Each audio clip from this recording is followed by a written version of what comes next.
Shalom, saya mengundang sidang jemaat Gereja Kristen Abdiel Anugerah Tulung Agung, baik yang beribadah di gereja maupun yang beribadah di rumah untuk bangkit berdiri.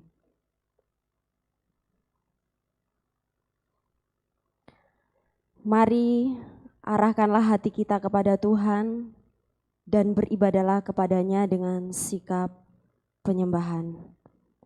Marilah kita sujud menyembah, berlutut di hadapan Tuhan.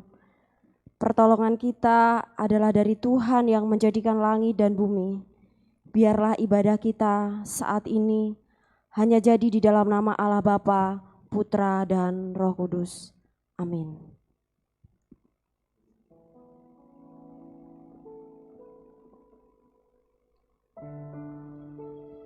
Silakan duduk, saudara. Saat ini saya rindu menyapa saudara baik yang ada di rumah maupun yang ada di gereja. Shalom. Senang sekali pada kesempatan yang berbahagia ini kita boleh bersama-sama hadir di dalam peribadatan kita. Mengawali rangkaian ibadah kita pada pagi hari ini, saya rindu membacakan satu nats pembimbing yang terambil dari Mazmur 5 ayatnya yang ke-12 dan 13.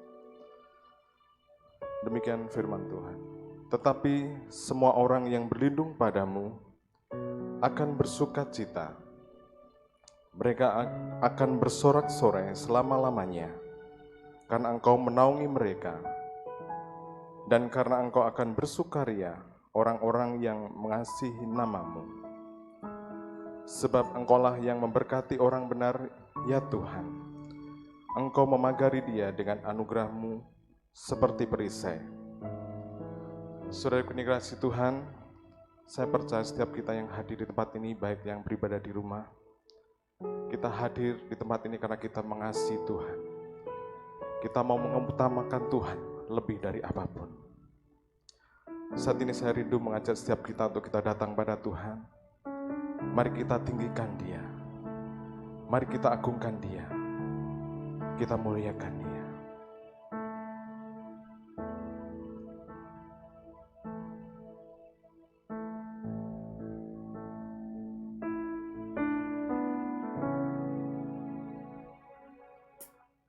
Haleluya, haleluya, saya mau cinta Yesus.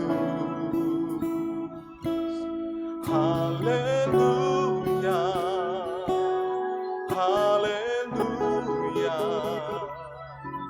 saya mau cinta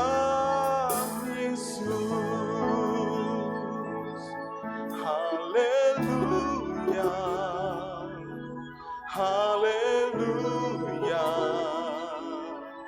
saya mau cinta Yesus. Haleluya, haleluya, saya mau cinta.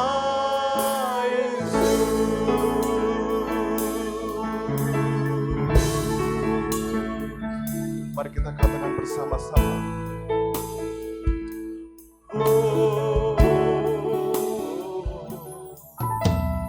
Yang terutama di dalam hidup ini, meninggikan nama Yesus.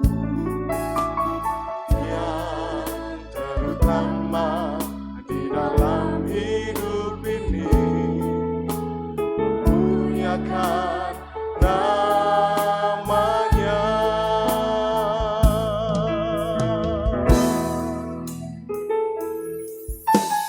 Yang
haleluya.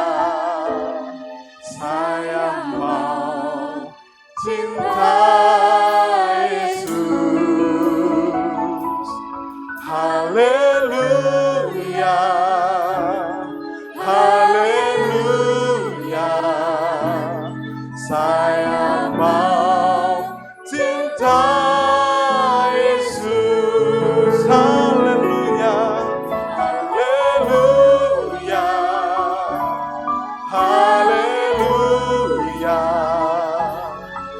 Saya mau cinta Yesus,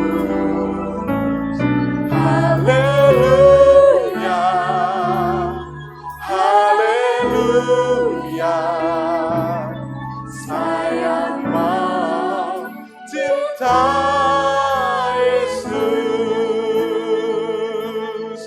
saya mau cinta Yesus, saya mau cinta Yesus.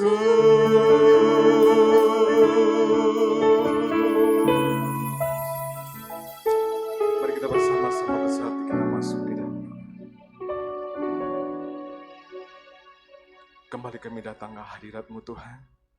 Kami bersyukur buat kasih dan anugerah-Mu. Engkau sudah himpunkan kami di tempat ini. Kami berdoa Tuhan, menyerahkan seluruh rangkaian ibadah kami, dari awal hingga akhirnya. Bila Roh Kudus-Mu Tuhan bertahta atas puji-pujian kami. Dan biarlah setiap kami saat ini yang mengambil bagian dalam peribadatan pagi ini Tuhan. Kami semua boleh dijamah Tuhan, boleh diberkati oleh Tuhan. Kami boleh dipulihkan oleh Tuhan. Terima kasih Bapa kami dalam surga. Ini seluruh doa kami Tuhan. Kami siap untuk memuji dan memuliakan nama-Mu. Di dalam nama Tuhan kami Yesus Kristus, kami ucap syukur dan berdoa. Amin. Saudara yang dikasihi Tuhan, sebelum kita bersama-sama melanjutkan puji-pujian kita, saya akan bacakan berita anugerah yang terambil dari Ibrani 9 ayatnya yang ke-28.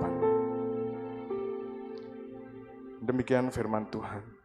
Demikian pula Kristus hanya satu kali saja mengorbankan dirinya untuk menanggung dosa banyak orang. Sesudah itu ia akan menyatakan dirinya sekali lagi tanpa menanggung dosa untuk menganugerahkan keselamatan kepada mereka yang menantikan Dia. Selanjutnya petunjuk hidup baru dalam Galatia 2 ayatnya yang ke-20. Namun aku hidup, tetapi bukan lagi aku sendiri yang hidup, melainkan Kristus yang hidup di dalam aku. Dan hidupku yang kuhidupi sekarang di dalam daging adalah hidup oleh iman dalam Anak Allah yang telah mengasihi aku dan menyerahkan dirinya untuk aku. Saudara yang dikasihi Tuhan, mari kita bersama-sama datang kepada Tuhan. Kita percaya di dalam hidup kita, hanya Yesuslah yang terutama, hanya Yesuslah yang menjadi harta yang paling berharga. Mari kita bersama-sama datang kepada Tuhan dengan segenap hati kita. Kita mau nyatakan, Yesuslah permata hatiku.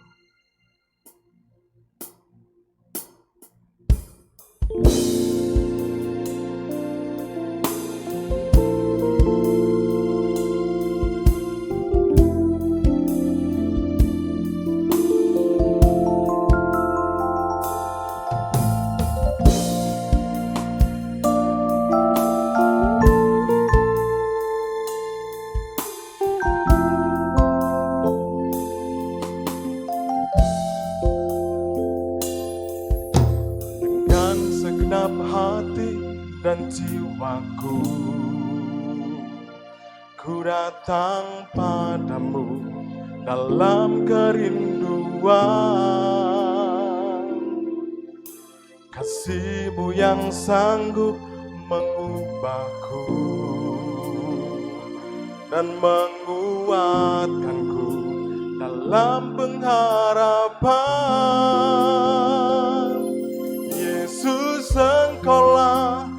permata hatiku. Dunia tak dapat menggantikanmu. Kemuliaan-Mu tercurah bagiku, menjadikanku indah dan semakin indah bagiku.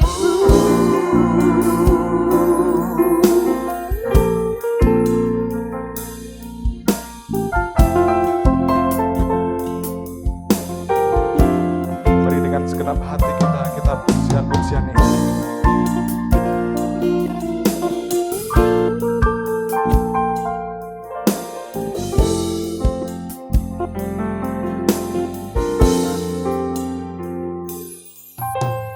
Dengan segenap hati dan jiwaku, ku datang padamu dalam kerinduan. Kasih-Mu yang sanggup mengubahku dan menguatkanku dalam pengharapan.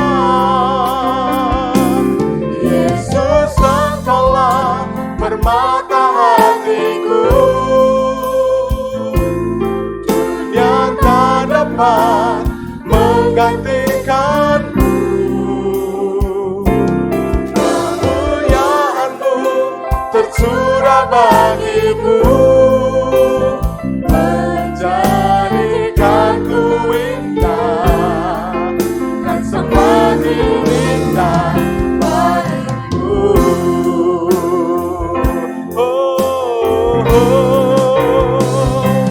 Yesus, Engkaulah permata hatiku.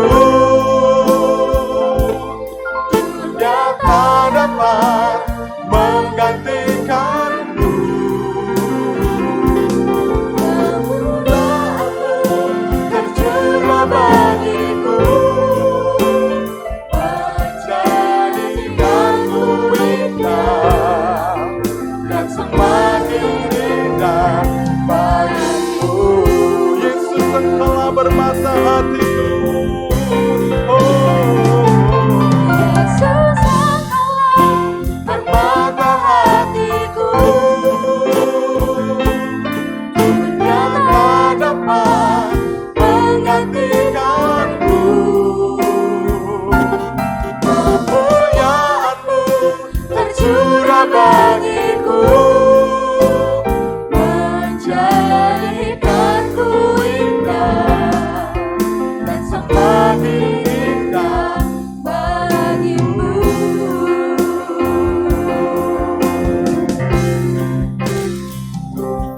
Yesus, Engkaulah permata hatiku. Dunia tak dapat menggantikanmu. Kemuliaan-Mu tercurah bagiku, menjadikanku indah dan semakin indah bagiku. Sekali lagi katakan, Yesus, Engkaulah permata hati. Yesus, Engkaulah permata hatiku. Dunia tak dapat menggantikanmu. Kemuliaan-Mu tercurah bagiku, menjadikanku indah dan semakin indah bagimu. Jadikanku indah dan semakin indah. Jadikanku indah dan semakin indah bagimu. Mari kita bersama-sama akan masuk di dalam doa syafaat. Bapa kami dalam kerajaan surga, kami sungguh mengucap syukur dan berterima kasih Tuhan, karena Tuhan terus memeliharakan kehidupan Amin. kami sampai hari ini. Terbukti pada hari ini kami masih dapat beribadah bersama-sama. Bapa di dalam kerajaan surga, kami mohon ampun untuk setiap dosa dan kekilafan kami, sehingga ya Tuhan Kau berkenan untuk mengampuni dan kami layak untuk datang di hadapan-Mu Tuhan, menaikkan setiap doa kami kepadamu. Kami berdoa dan mengucap syukur ya Tuhan untuk pemeliharaan tangan Tuhan di dalam gereja kami. Sampai hari ini ya Tuhan, Engkau masih memeliharakan gereja kami. Kami berdoa menyerahkan untuk setiap majelis, setiap hamba-hamba Tuhan, setiap pengurus, bahkan yayasan pendidikan, baik itu TK, SD, dan SMP yang Tuhan percayakan pada gereja kami. Kiranya Tuhan, Engkau yang menolong setiap orang-orang yang telah Tuhan tempatkan untuk dapat mengurus, mengelola, dan mengaturnya. Kiranya Tuhan, Kau berikan hikmat yang daripada Tuhan, sehingga mereka boleh mengelola dengan sungguh-sungguh, dengan takut akan Tuhan. Kami juga berdoa ya Tuhan, menyerahkan untuk setiap jemaat Tuhan yang saat ini bergumul, baik itu bergumul karena sakitnya. Kiranya Tuhan Kau berkenan untuk jamaah Tuhan yang sembuhkan. Mereka yang bergumul akan masa depan, kehidupan pekerjaan mereka, kiranya Tuhan Engkau yang tolong. Mereka yang bergumul di dalam rumah tangga mereka, kiranya Tuhan Engkau yang menolong setiap rumah tangga mereka. Kami juga berdoa menyerahkan untuk mereka yang bergumul akan pendidikan mereka, bahkan akan masa depan, pasangan hidupnya. Kiranya Tuhan Kau juga yang berkenan untuk menolong, Tuhan yang menyediakan sesuai dengan waktunya Tuhan. Kami juga berdoa ya Tuhan, menyerahkan untuk bangsa dan negara kami. Kiranya Tuhan di dalam situasi yang tidak baik ini, Engkau tetap memeliharakan bangsa dan negara kami ya Tuhan. Untuk setiap pemerintahan yang ada, pemerintahan yang telah Tuhan pilih dan Tuhan tempatkan, kiranya Engkau berikan hikmat bijaksana yang daripada Tuhan, sehingga setiap apa yang mereka kerjakan, mereka lakukan itu berkenan kepadamu Tuhan. Kami juga berdoa menyerahkan untuk Syau Semu dan keluarga. Kiranya Tuhan Kau yang memberkati Syau Semu dan keluarga meskipun tidak bersama-sama dengan kami. Kiranya Tuhan Engkau yang tolong, Tuhan yang memberikan kekuatan, kesehatan kepada mereka. Kami mau serahkan ya Tuhan setiap doa kami yang jauh dari sempurna ini ke dalam tangan kuasa-Mu. Hanya di dalam nama Tuhan Yesus Kristus kami telah berdoa. Amin. Amin.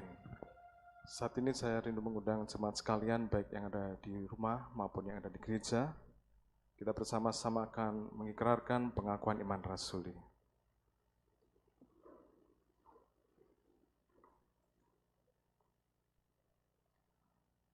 Pengakuan iman rasuli.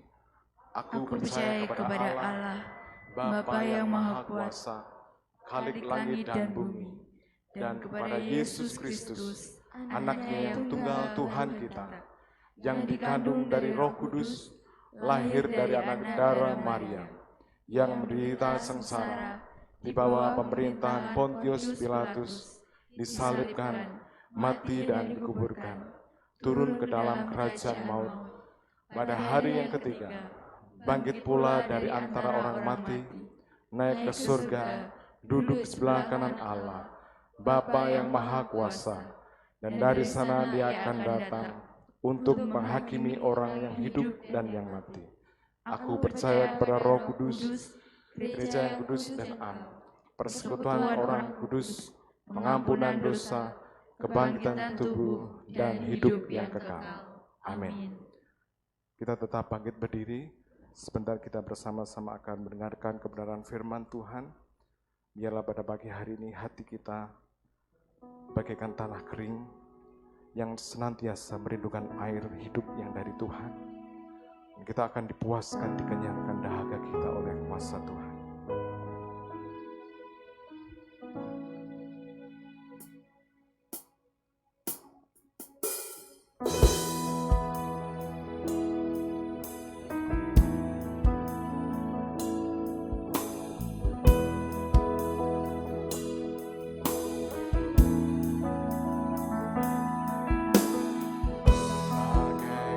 Tanah kering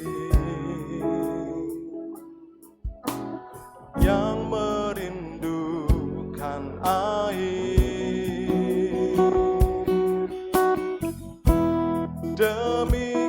Demikianlah jiwaku haus akan Engkau. Ku rindu selalu hadir-Mu di hidupku, memulihkan jiwaku, hapuskan air mataku, mengalirlah kuasa Roh Kudus, mengalirlah di tempat ini, mengalirlah oh Roh Kudus di hidupku.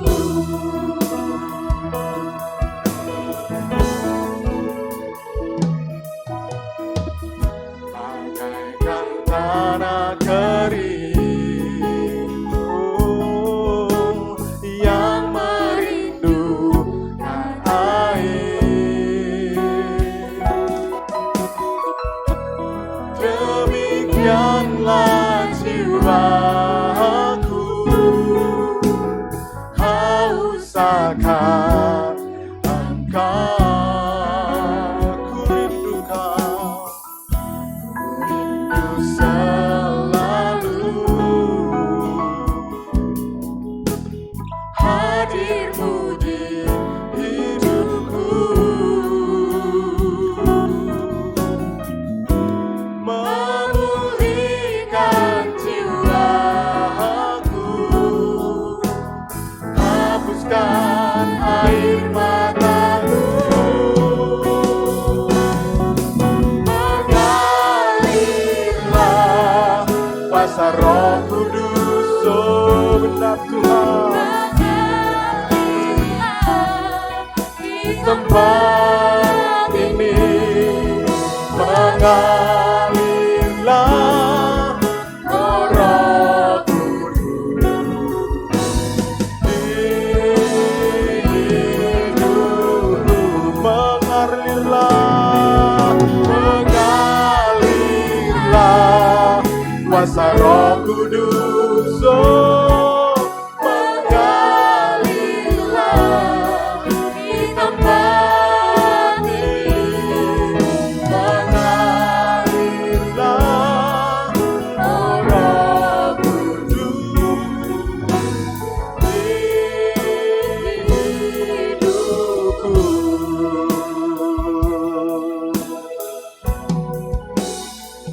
Dengan segenap hati, mengalirlah kuasa Roh Kudus, mengalirlah di tempat ini, mengalirlah oh Roh Kudus di hidupku, mengalirlah, mengalirlah kuasa Roh Kudus, mengalirlah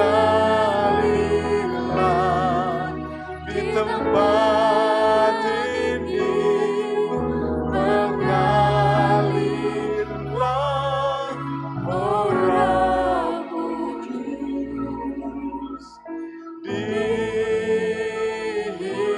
hidupku, pulihkanku, pulihkanku,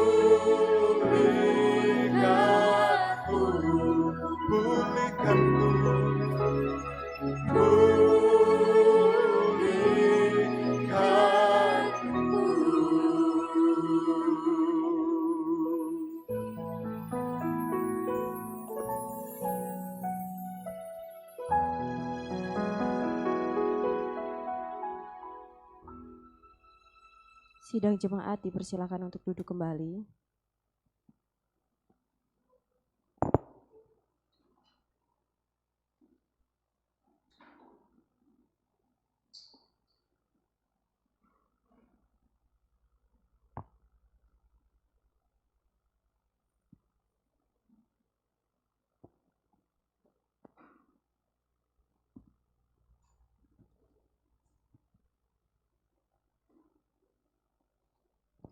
Mari bersama-sama kita tundukkan kepala, kita berdoa meminta pimpinan daripada Tuhan. Terima kasih ya Tuhan, Engkau luar biasa bekerja dalam kehidupan kami, keluarga kami, bahkan sidang jemaat Gereja Kristen Abdiel Anugerah Tulung Agung yang ada di tempat ini. Kami yang ada di gedung gereja maupun kami yang ada di rumah, hati kami telah siap untuk menerima kebenaran firman-Mu. Ampuni setiap dosa dan pelanggaran kami. Biarlah kami benar-benar menerima sukacita yang sejati, dan itu semua tidak terhalang oleh dosa-dosa kami. Tuhan, dengan penuh kerendahan hati kami berdoa, pimpinlah di sepanjang kami merenungkan kebenaran firman-Mu. Kami mempercayakan hidup kami. Kiranya melalui pemberitaan firman Tuhan ini, kami benar-benar mengalami perjumpaan pribadi dengan Tuhan, sehingga kehidupan kami boleh menerima sukacita yang kekal yang datangnya daripada Engkau saja. Sehingga kami lebih sungguh-sungguh mengasihi Tuhan, kami sungguh-sungguh mengutamakan Tuhan dalam kehidupan kami. Di dalam nama Tuhan Yesus Kristus, kami berdoa dan kami mengucap syukur. Amin. Shalom Bapak Ibu, bersyukur pagi hari ini kita kembali dipertemukan di dalam kasih Tuhan yang indah. Kita masih diberikan kekuatan dan kita masih diberikan kesehatan. Bapak Ibu, saudara-saudari yang terkasih di dalam Tuhan Yesus Kristus, setiap kita pasti pernah mendengar pepatah Jawa. Meskipun kita bukan asli orang Jawa, tapi pepatah ini tidak asing di telinga kita. Urip mung mampir ngombe. Urip mung mampir ngombe. Bapak Ibu, pepatah ini sederhana. Kalimatnya juga tidak rumit. Kalau diartikan ke dalam bahasa Indonesia, hidup itu hanya mampir minum. Hidup ini hanya mampir minum. Kelihatannya sederhana, tapi maknanya sangat dalam sekali. Urip mung mampir ngombe. Ternyata hidup itu diibaratkan seperti orang mampir minum. Bapak Ibu, mampir itu berarti hanya sebentar. Mampir itu berarti hanya sementara. Mampir itu berarti tidak menetap. Contohnya, ketika Bapak Ibu sedang rekreasi, seumpama ke Jawa Tengah, saya mau mampir ke rumahnya Kak Tuti. Apakah Bapak Ibu benar-benar menetap di rumah saya? Tidak, hanya sebentar, hanya sementara, tidak selama-lamanya. Ini yang benar-benar perlu kita renungkan. Kehidupan kita di dunia ini diibaratkan seperti orang yang mampir minum. Berarti kita hidup di dunia ini sifatnya tidak kekal. Hanya hitungan tahun. Hanya hitungan bulan mungkin. Hanya sementara saja. Jadi tidak selama-lamanya kita hidup di dalam dunia ini. Untuk itu kita harus benar-benar berhikmat, benar-benar mengerti supaya kita tidak salah di dalam menjalani kehidupan yang ada di dunia ini. Bapak Ibu, jika hidup itu hanya mampir minum, segala sesuatu yang kita peroleh, segala sesuatu yang kita terima, ketika kita meninggal, semuanya akan kita tinggalkan, termasuk harta kita. Sebanyak apapun harta kita, sebanyak apapun uang kita di brankas, di ATM, atau di kotak-kotak manapun, seluas apapun tanah kita, berjejer pun mobil di rumah kita, ketika kita sudah meninggal, semuanya akan kita tinggalkan. Karena kita di sini hanya sementara. Untuk itu, orientasi kita, fokus kita tidak hanya kepada harta, tidak hanya kepada kekayaan, tapi kita mau fokus benar-benar hidup mengutamakan Tuhan. Jangan sampai hidup kita yang sudah puluhan tahun ini hanya berlangsung begitu saja. Tema kita pagi hari ini, apa Bapak Ibu? Harta yang kekal. Harta yang kekal itu yang seperti apa? Mari kita membuka Alkitab kita di dalam Matius pasal yang ke-6. Matius 6 ayat yang ke-19 sampai ayat yang ke-21. Matius 6 ayat 19 sampai ayat yang ke-21.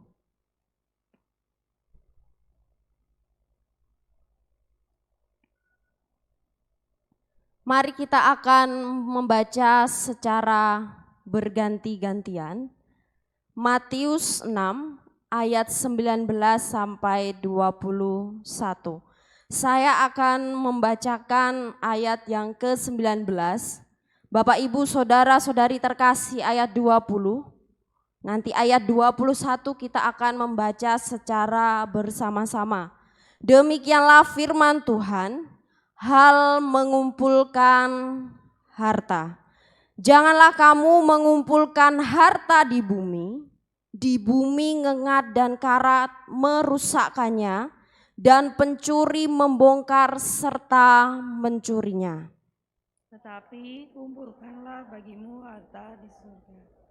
Di surga ngengat dan karat tidak merusaknya, dan pencuri tidak membongkar serta mencurinya.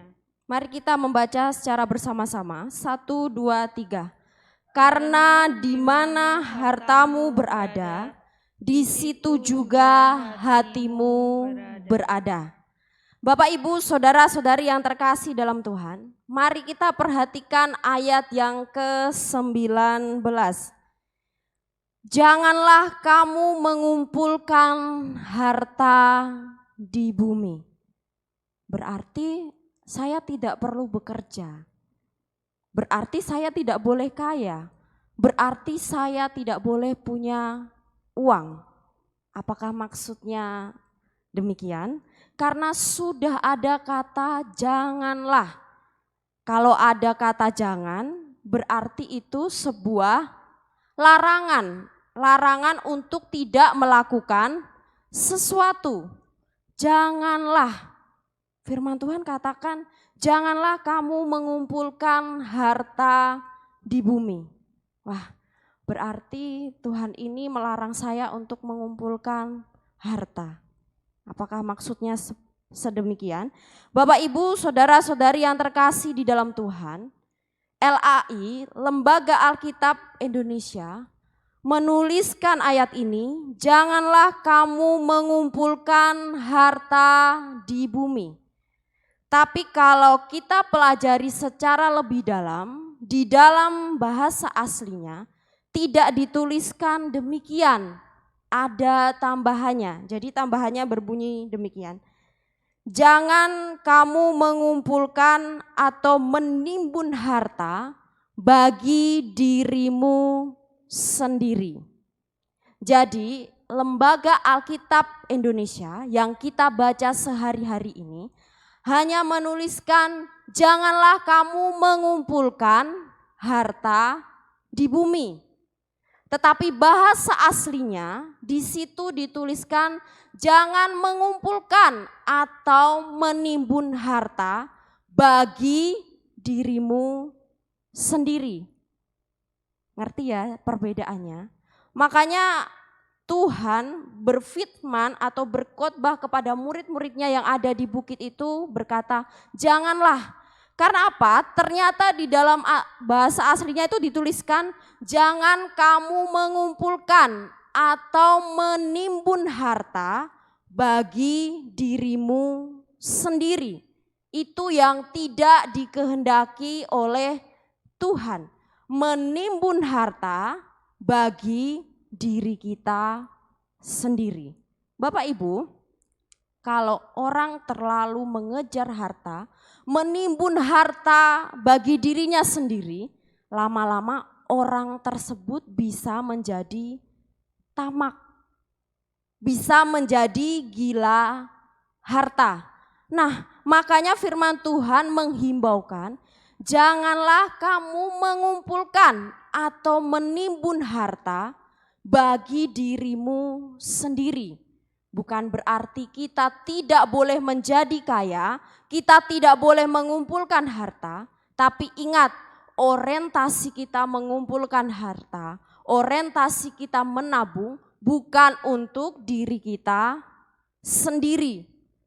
Tapi kita mau berbagi untuk sesama kita mau berbagi untuk gereja Tuhan, kita mau berbagi untuk orang-orang yang memerlukan.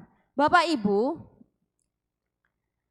jika kekayaan itu dikumpulkan hanya untuk diri sendiri, otomatis fokus diri ada pada harta, bukan pada sesama, termasuk bukan pada Tuhan dan kerajaan surga. Jadi ketika harta itu dikumpulkan untuk diri sendiri, fokusnya nanti bukan kepada sesama, bukan kepada Tuhan, bahkan kerajaan surga. Dampaknya hati kita hanya tertuju pada harta benda dan bukan pada Allah sebagai sumber dari harta kekayaan tersebut.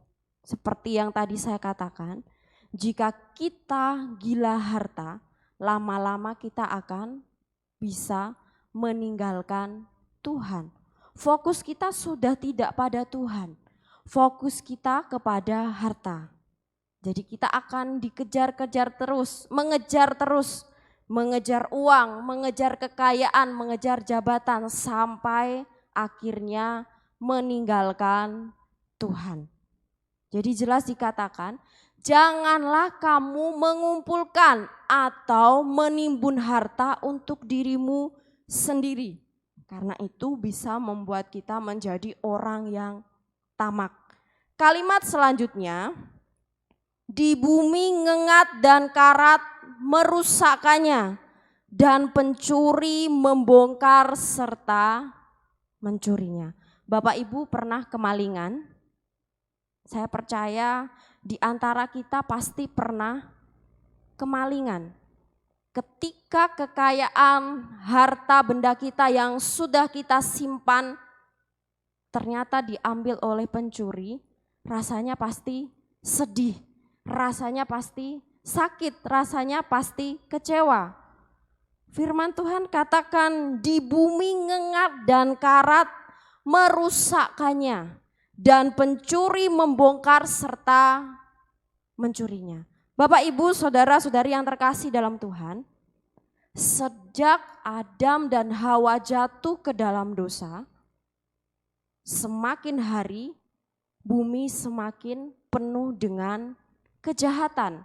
Kalau Bapak Ibu baca dari kitab Kejadian, sejak Adam dan Hawa jatuh ke dalam dosa, memakan buah yang terlarang, mereka sudah jatuh ke dalam dosa, sampai keturunan selanjutnya sampai kita hari ini, dunia dipenuhi dengan kejahatan. Bahkan ingat, Tuhan Allah sampai menghukum orang-orang dengan air bah pada waktu itu. Karena apa? Karena bumi penuh dengan kejahatan.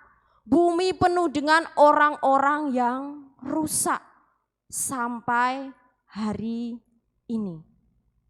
Kalau kita perhatikan di televisi, kalau kita baca di koran, kalau kita dengarkan di radio, tidak ada satu hari tanpa adanya kasus kejahatan. Tiap hari selalu muncul kasus kejahatan. baik itu yang dilakukan orang dewasa maupun yang dilakukan oleh anak-anak muda. Bahkan anak kecil pun bisa membunuh orang tuanya. Jadi kita diingatkan kembali bahwa hidup hanya sementara dan di dunia ini penuh dengan kejahatan. Harta yang kita simpan, ngengat dan karat bisa merusakkannya. Pencuri pun bisa mencurinya. Pasti was-was karena pencuri sekarang tidak datang di malam hari. Siang hari pun berani untuk mencuri dengan menggunakan alat-alat yang sederhana. Untuk itu firman Tuhan menghimbau supaya kita itu tidak menjadi orang yang hanya memprioritaskan harta. Karena nanti sewaktu-waktu harta itu bisa hilang, harta itu bisa dicuri. Di ayat yang selanjutnya, ayat yang ke-20, di situ dituliskan, tetapi kumpulkanlah bagimu harta di surga. Di surga ngengat dan karat tidak merusakkannya dan pencuri tidak membongkar serta mencurinya. Tetapi kumpulkanlah bagimu harta di surga. Bapak Ibu, ayat ini paralel atau sama seperti yang tertulis di dalam Lukas 12 ayat yang ke-33. Jualah segala milikmu dan berikanlah sedekah. Buatlah bagimu pundi-pundi yang tidak dapat menjadi tua. Suatu harta di surga yang tidak akan habis, yang tidak dapat didekati pencuri dan yang tidak dirusakkan ngengat. Suatu harta yang tidak dapat menjadi tua. Mengumpulkan harta di surga. Bagaimana caranya kita mengumpulkan harta di surga sedangkan kita masih ada di dunia ini? Gimana Kak Tuti caranya nabung sama Tuhan? Gimana caranya mengumpulkan harta? Bapak Ibu, kita bisa melakukannya dengan melakukan apa yang bisa kita lakukan untuk kemuliaan nama Tuhan. Jadi mengumpulkan harta di surga itu, melakukan apa yang bisa kita lakukan untuk kemuliaan nama Tuhan. Saya akan membacakan di dalam 2 Timotius 6 ayat 18 sampai 19. Bapak Ibu bisa memperhatikan yang saya bacakan. 2 Timotius 6 ayat 18 sampai ayat yang ke-19. Peringatkanlah agar mereka itu berbuat baik, menjadi kaya dalam kebajikan, suka memberi dan membagi. Dan dengan demikian mengumpulkan suatu harta sebagai dasar yang baik bagi dirinya di waktu yang akan datang untuk mencapai hidup yang sebenarnya. Jadi apa yang dimaksud di dalam 2 Timotius 6 ayat 18 sampai 19 ini? Bagaimana cara kita mengumpulkan harta? Yaitu dengan berbuat baik, menjadi kaya dalam kebajikan dan suka memberi dan membagi. Jadi kita bisa lakukan dengan contoh sederhana, mengasihi pekerjaan Tuhan bagi gereja, mengasihi orang-orang yang ada di sekitar kita. Contoh kecil tindakan kita menabung harta di surga. Melakukan apa yang bisa kita lakukan untuk kemuliaan nama Tuhan. Yang kedua, kita bisa bercermin dari keluarga Kornelius. Di dalam kitab Kisah Para Rasul pasal yang ke-10, Kisah Para Rasul pasal yang ke-10, ayat yang pertama sampai ayat yang keempat, Bapak Ibu bisa memperhatikan, saya akan membacakan. Di Kaisarea ada seorang yang bernama Kornelius, seorang perwira pasukan yang disebut pasukan Italia. Ia saleh, ia serta seisi rumahnya takut akan Allah dan ia memberi banyak sedekah kepada umat Yahudi dan senantiasa berdoa kepada Allah. Dalam suatu penglihatan kira-kira jam 3 petang, jelas tampak kepadanya seorang malaikat Allah masuk ke rumahnya dan berkata kepadanya, Kornelius. Ia menatap malaikat itu dan dengan takut ia berkata, ada apa Tuhan? Jawab malaikat itu, semua doamu dan sedekahmu telah naik ke hadirat Allah dan Allah mengingat engkau. Jadi bagaimana kita mengumpulkan harta di surga, harta yang tidak pernah bisa dimakan oleh ngengat dan karat, melakukan apa yang bisa kita lakukan untuk kemuliaan Tuhan. Seperti keluarga Kornelius berbagi sedekah. Dan malaikat Tuhan datang kepadanya, semua doamu dan sedekahmu telah naik dan Allah mengingat engkau. Bapak Ibu, saudara-saudari yang terkasih di dalam Tuhan, mari kita masuk di ayat yang selanjutnya, ayat yang ke-21.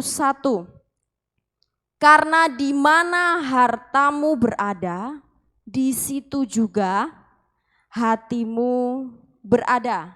Nah, kalau saya bisa menggambarkan seperti ini. Karena di mana hartamu berada, di situ juga hatimu berada. Apakah demikian bagi setiap kita? Semoga saja tidak. Karena di mana hartamu berada, di situ juga hatimu berada.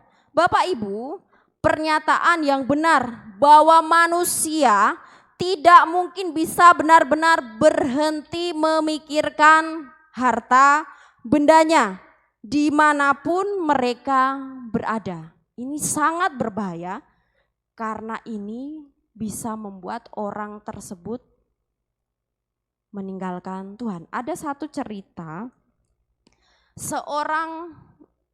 ada seseorang, si A dan si B. Ketika si A mengajak si B makan di restoran. Si A ini mengajak si B yang baru membeli mobil baru. Ketika diajak makan, si B ini bilang, nanti duduknya di dekat pintu ya, di dekat jendela. Supaya aku bisa melihat mobilku, nanti takutnya ada apa-apa. Nanti kegores atau kena apa, sentuhan-sentuhan apa. Jadi nanti kita kalau makan duduknya di dekat pintu. Ini kisah nyata dan ini satu hal kecil yang mencerminkan bahwa di mana hartamu berada, di situ hatimu berada. Kalau kita tidak benar-benar bijak, kalau fokus kita hanya kekayaan, fokus kita hanya harta. Jadi apa yang kita miliki itu harus kita proteksi dengan baik supaya tidak terjadi hal-hal yang buruk. Nah, karena apa? Karena kita tahu bahwa dunia itu penuh dengan kejahatan. Jadi kita takut sewaktu-waktu kita akan kehilangan. Makanya firman Tuhan katakan, tetapi kumpulkanlah bagimu harta di surga. Yang membuat kita merasa aman, merasa lebih tenang, merasa lebih nyaman. Kalau di rumah pencuri bisa membobol, pencuri bisa naik, pencuri pakai alat yang sederhana aja bisa masuk. Membuat kita tidak tenang dan sekarang pun kalau pencuri datang itu bawa pisau. Nanti tahu-taunya saya yang dibunuh, kita yang dibunuh. Jadi timbul kekhawatiran. Dan kita diingatkan untuk mengumpulkan harta di surga, harta yang kekal. Bapak Ibu, apa yang menjadi perenungan bagi kita bersama? Yang pertama, mari kita lebih berhikmat. Kita lebih benar-benar berhikmat. Sadar bahwa semua yang ada di dalam dunia ini sifatnya tidak kekal. Hendaklah kita memusatkan hidup dan pikiran kita untuk kehidupan kekal. Jadi mari kita boleh kembali berhikmat. Tidak fokus hanya untuk sesuatu yang tidak kekal. yang fana. Tuhan tidak mengizinkan kita untuk bersandar pada hal-hal duniawi sebagai penjamin keamanan kita. Uang tidak bisa menjamin keselamatan kita. Uang tidak bisa menjamin kesehatan kita. Apakah ketika orang sudah masuk di ruang kritis yang paling kritis, ketika dokter disodorkan uang triliunan, apakah bisa membuat orang itu sehat kembali? Tidak menjamin. Tuhan tidak mengizinkan kita untuk bersandar pada hal-hal duniawi sebagai penjamin keamanan kita. Terlebih lagi kita diingatkan untuk kita tidak menjadi orang yang tamak mengumpulkan harta hanya untuk diri kita sendiri. Yang kedua, mari kita menabung harta di surga. Menggunakan semua yang Tuhan berikan untuk kemuliaan namanya. Bapak Ibu, ada yang kenal? Ada yang pernah baca di koran? Jos Mujika. Ada yang pernah dengar? Sederhana ya penampilan Bapak ini, sederhana sekali. Bapak Ibu tahu dia adalah seorang presiden Uruguay. Dia mendapat julukan presiden termiskin di dunia.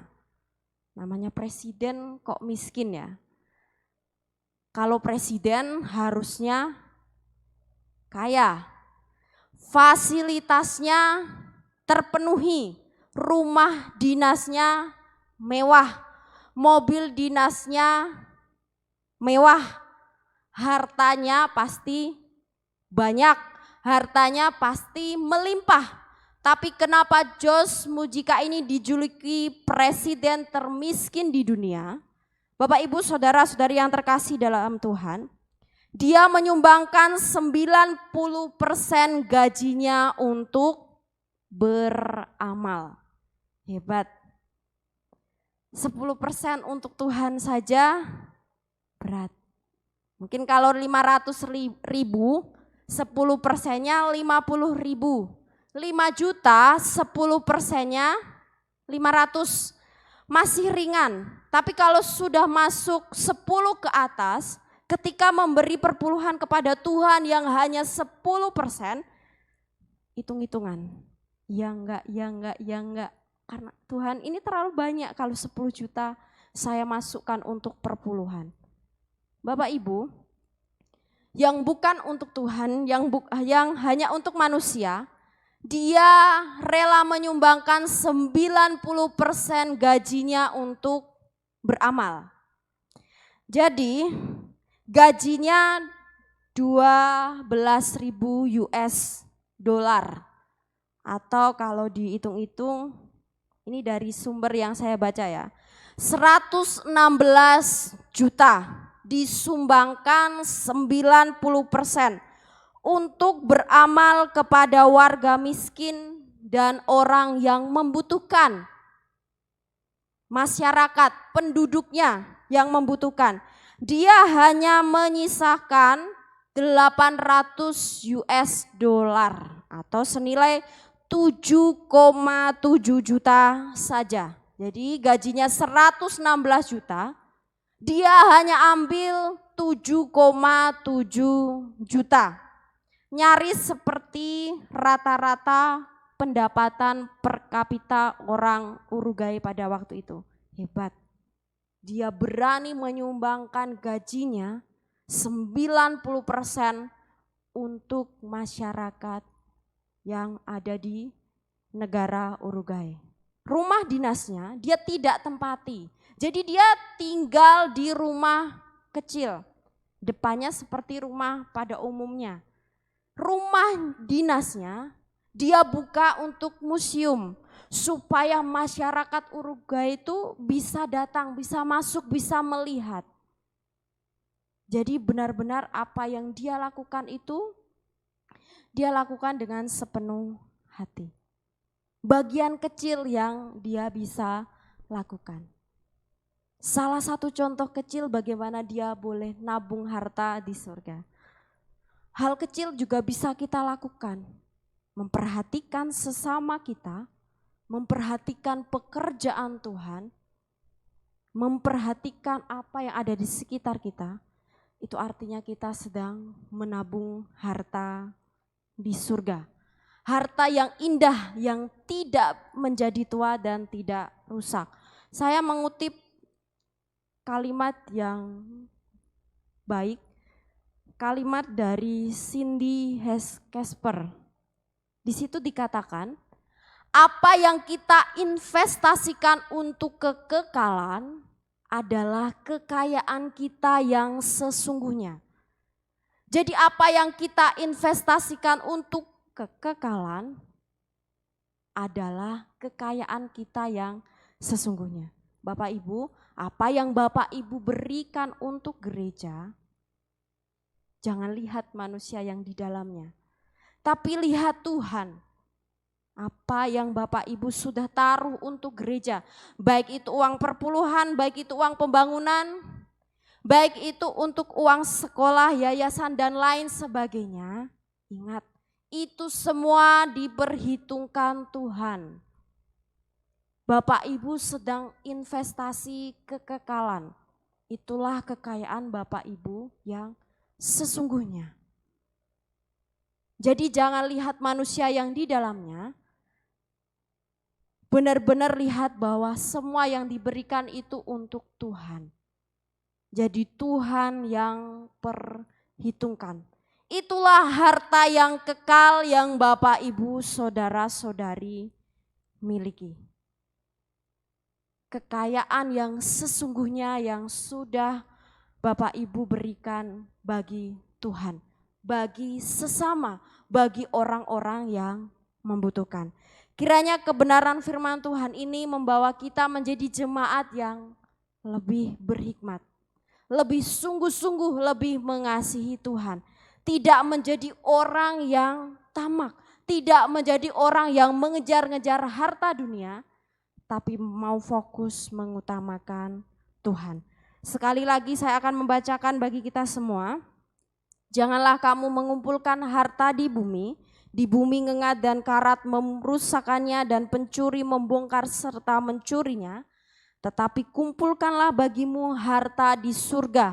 Di surga ngengat dan karat tidak merusakannya dan pencuri tidak membongkar serta mencurinya. Mari kita berdoa. Terima kasih untuk waktu kami boleh bersama-sama merenungkan kebenaran firman-Mu. Tuhan, ampuni setiap dosa dan pelanggaran kami. Kami boleh diingatkan, kami boleh dipulihkan, kami boleh lebih bersukacita dan bersemangat, bertanggung jawab di dalam kami mengiring Engkau. Roh Kudus, tuntunlah kami senantiasa untuk menjalani kehidupan dari hari ke hari, dari waktu ke waktu. Biarlah hidup kami untuk kemuliaan nama-Mu. Di dalam nama Tuhan Yesus Kristus kami berdoa dan mengucap syukur. Amin.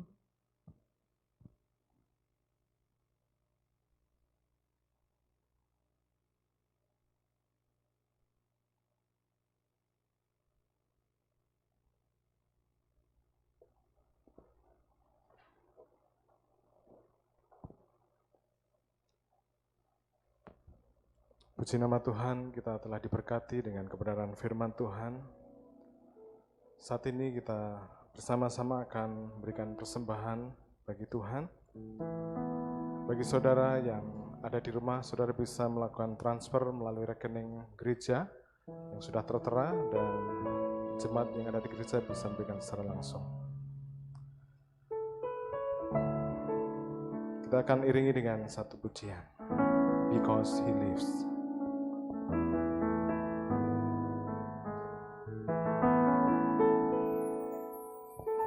Because He lives,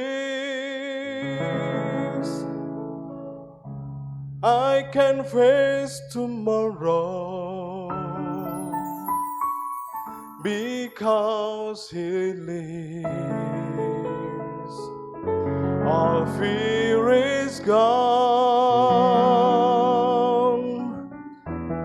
Because 'cause I know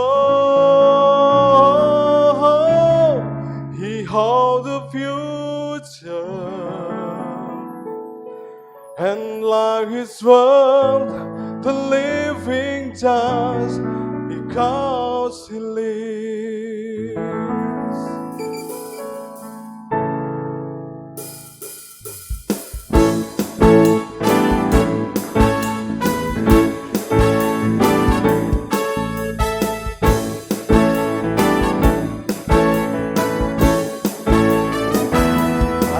Allah, Yesus namanya menyembuhkan, menyucikan, bahkan mati, tebus dosaku, kubur kosong membuktikan Dia hidup. Anak Allah, anak Allah, Yesus namanya menyembuhkan, menyucikan. Mari kita bisa bangkit berdiri bersama-sama. Amin.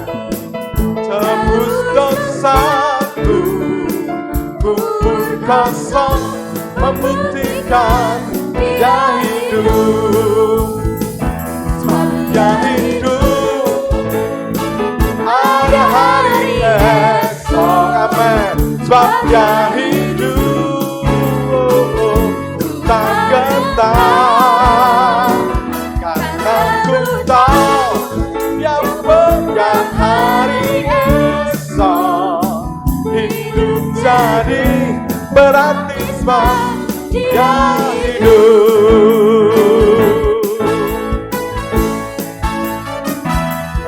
Allah, Yesus namanya menyembuhkan, menyucikan, bahkan mati, amin. Tebus dosaku, kubur kosong membuktikan Dia hidup. Sebab Dia hidup, amin. Ada hari esok, sebab Dia hidup, tak gentar, karena ku tahu Dia pegang hari esok. Hidup jadi berarti sebab Dia hidup. Because He lives, because He lives, I can live. Amen. Because He lives, all fear is gone. Because I know He holds the future, and life is fun, the living just because He lives. Sebab Dia hidup, sebab Dia hidup, ada hari esok. Sebab Dia hidup, tak gentar, karena ku tahu Dia pegang hari esok. Hidup jadi berarti sebab Dia hidup. Hidup jadi berarti sebab Dia hidup. Hidup jadi berarti sebab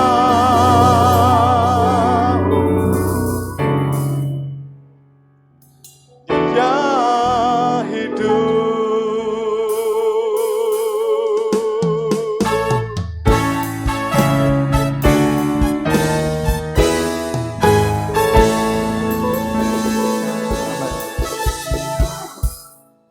Mari kita bawa persembahan kita di dalam doa. Mari kita bersatu dalam doa. Terima kasih ya Tuhan buat kasih setia Tuhan yang boleh Tuhan nyatakan dalam hidup kami. Terima kasih ya Tuhan, Kau boleh memberkati kami untuk berkat berupa firman Tuhan yang boleh kami dengarkan pada pagi hari ini.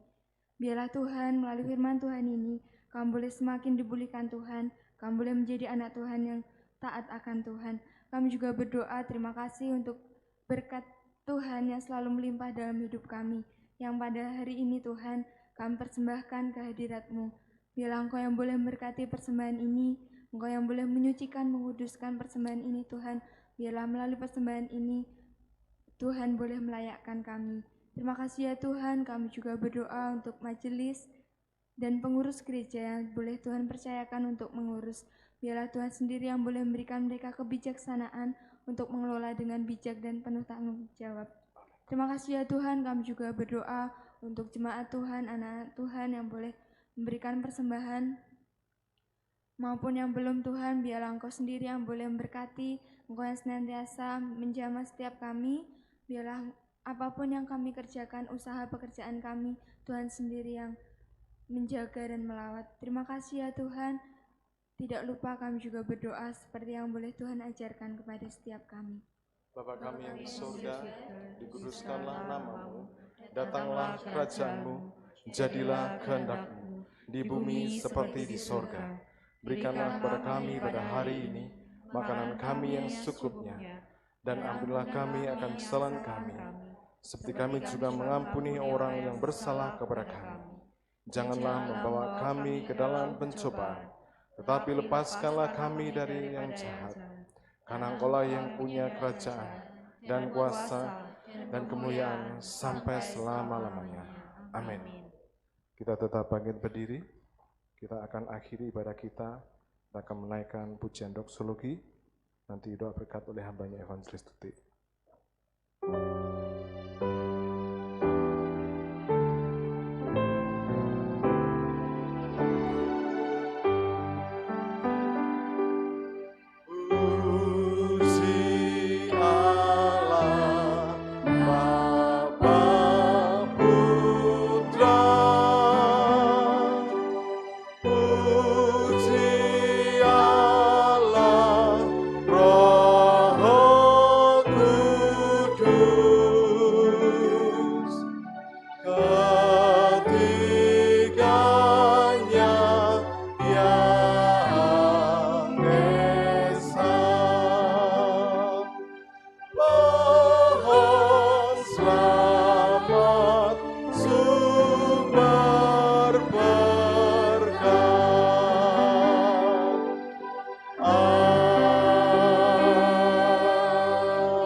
Bapak Ibu, mari arahkan hati kita kepada Tuhan dan terimalah berkat Tuhan.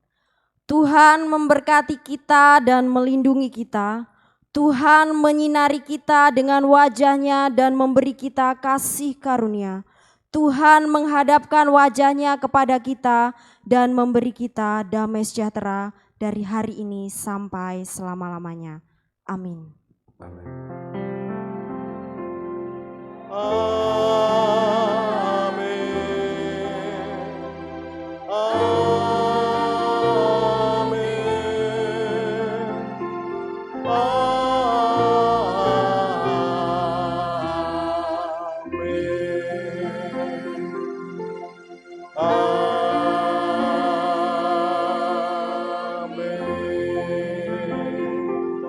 Jemaat dipersilakan duduk. Sabtu dulu persekutuan selesai. Tuhan Yesus memberkati.